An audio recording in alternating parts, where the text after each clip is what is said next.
Hello and welcome to the Good Girl Confessional podcast.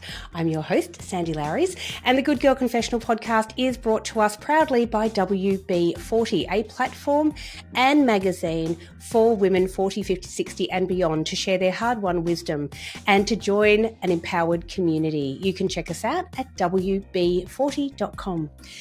Before we begin today's podcast, I would like to acknowledge the traditional owners on the land which this podcast is recorded. And in my case, that's the Wiradjuri people of the Kulin Nations here in Melbourne. I would like to pay my respects to their elders, past, present, and emerging. Thank you. Today in the podcast, we will be talking to two phenomenal women, Sandy Davies and Susan Jarvis, and they are both a part of this incredibly powerful anthology, which I will say I'm also proud to be a part of. It is called The Power to Rise Above. These are the stories of 30 women from around the world talking about how they have overcome bullying, trauma, or abuse in order to go on and live their lives and make a dent in the world.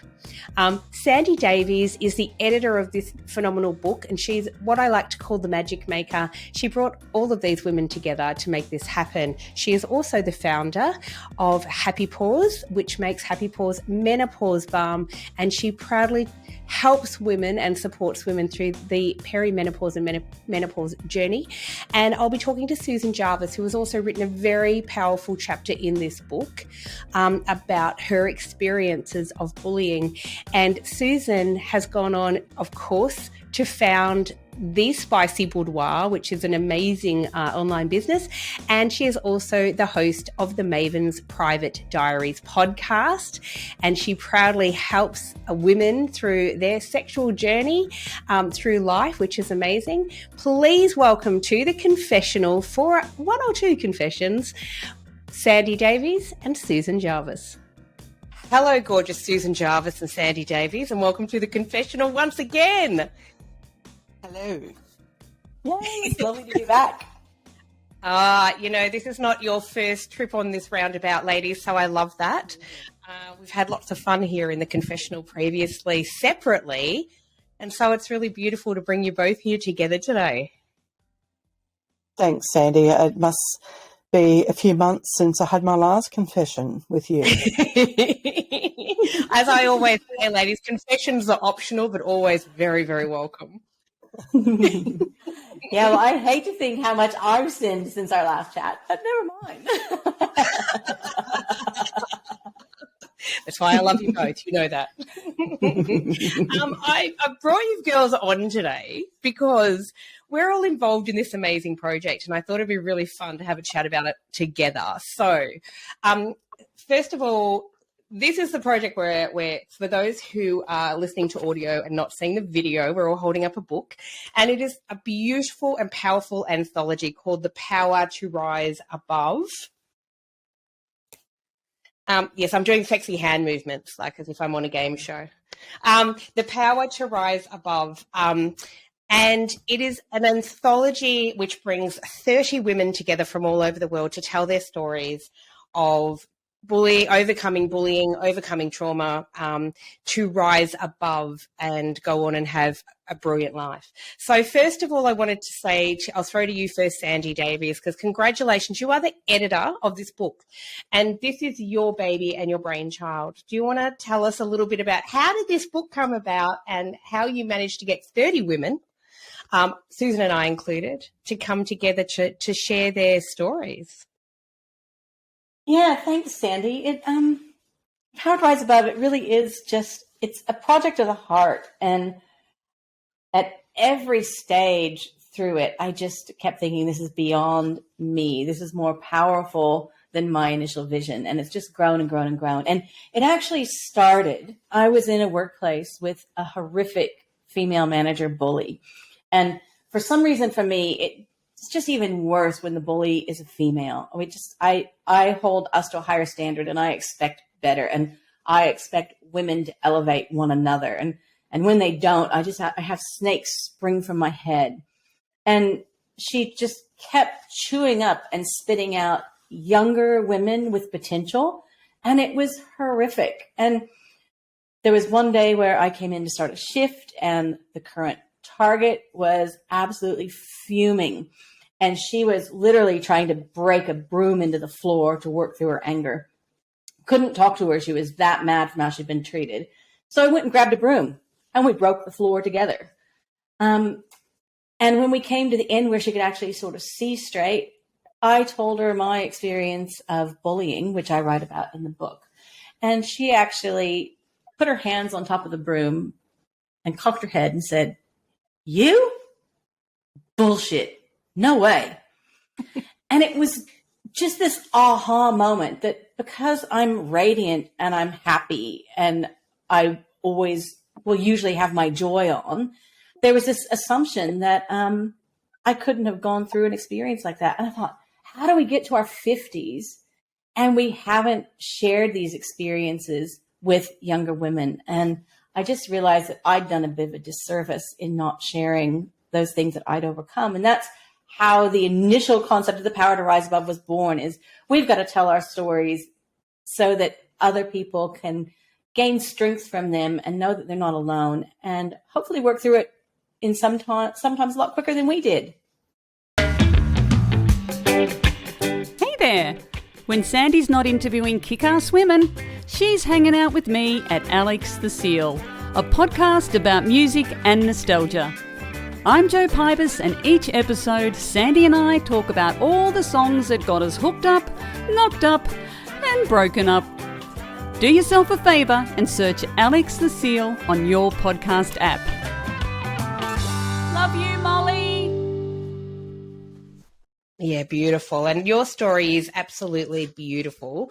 By the way, I have read your story. I've read many of the stories. I'm still working through, full disclosure, still working through all the stories in this book.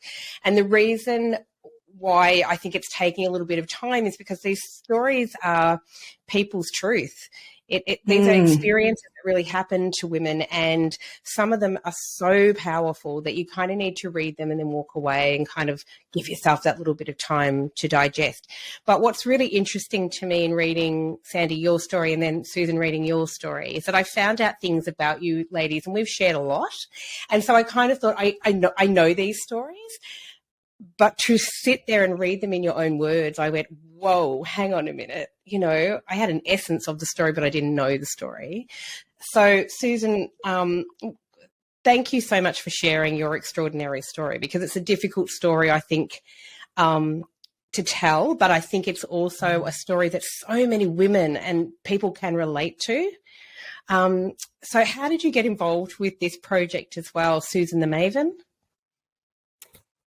Thanks, Sandy. Well, obviously, I just feel incredibly fortunate to be amongst this anthology, and thank you, Sandy Davies, for inviting me. I think, through our friendship, you had an idea of what I'd gone through, and we've talked about your experience of bullying, and I share with you what I went through in my workplace.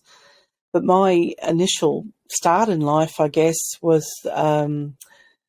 bullying from a parent, which is difficult to say out loud because that parent is still alive. I haven't told them that I've written about them. Everything I've written about in the chapter, I have said to them over the years, but they're not open to having that conversation with me or sharing an understanding and empathy that maybe their parenting style at that time, harmed me. And I reflect on in that chapter that I really think that parent didn't know the sort of child I was. They didn't know how to deal with me. I was a very curious, scientific kid. I wanted to look at everything, work out why things worked. And I had a bug catcher and a microscope and a magnifying glass. And there's a little story there about what I did with the scalpel to find out how sharp it was. I'm not going to do any spoilers, but you have to read it. I still cringe when I can see it happening when I the scalpel. And, my heart was with you in that moment when I read that. By the way, no spoilers. People can read the book, but I remember reading that and thinking, "Oh God!" And I went into slow motion. Yeah, me too. Actually, just trying to imagine like your parents walking in the door. Oh, yeah. And they didn't have a great deal of money. They had 5 children to look after. And, so that was a horrible moment. But those experiences as a child, like I went through bedwetting until I was about 12, and a lot of it is hooked up in that. I feel my weight has always been linked to my experience as a child, which I've had that discussion with that parent. They deny that. It's all in my head. It's not them, it's me. And I'm very lucky that I have got witnesses to my childhood experiences who've helped validate that it wasn't just me. I give my parent a lot of empathy. I understand they're the product of their upbringing. They had 13 children in their family, so they didn't get the love and attention that they needed as a child either. So, but there are some things that happened to me which I consider to be a choice to be cruel, not just based on their parenting experience, but a choice of indulging themselves in the power of the parent and being cruel to that child. And when the one person in your life that you look up to, you feel rejected by, it hurts, and it's a lasting hurt. So it's difficult to talk without giving spoilers, but writing that chapter was very painful to uncover those childhood experiences in more depth. And I have had a conversation with that parent, not about, I've written about you, but about my life. And I asked them, I said to them, I've never known if you loved me. And it was a very emotional conversation, and it ended with, well, I do love you, Susan. So, and now I've never heard those words. I've seen them in actions, as in having gifts given to me, like homemade gifts, words in a card, but never actually one-on-one eye contact. I love you. So, and I've had that now. So that means a lot to me, and that adds another layer of healing over the top. But I just want to swing back to, this is part of the reason I chose to put my story out there publicly, is like Sandy, when that person, when you told them about your bullying and they went, bullshit, I don't believe you, I would hope that people would say the same about me. Because in my workplace, when I went through up bullying, I was a manager, and it was 3 staff that created issues. I experienced a breakdown where I lost the power of speech.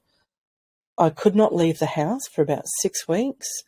I credit playing the computer game Sims as part of my therapy because it was a safe place.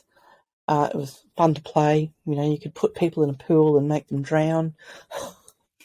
I don't know if you've played Sims before, but it brings out the worst in you. But it was all about balance.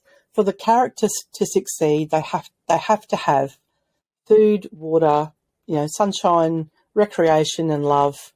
And it just helped me refocus my energies and find balance in my life. And while I would never wish anyone have that experience, it was a key defining moment of my life. I could have let it bury me, but I chose compassion.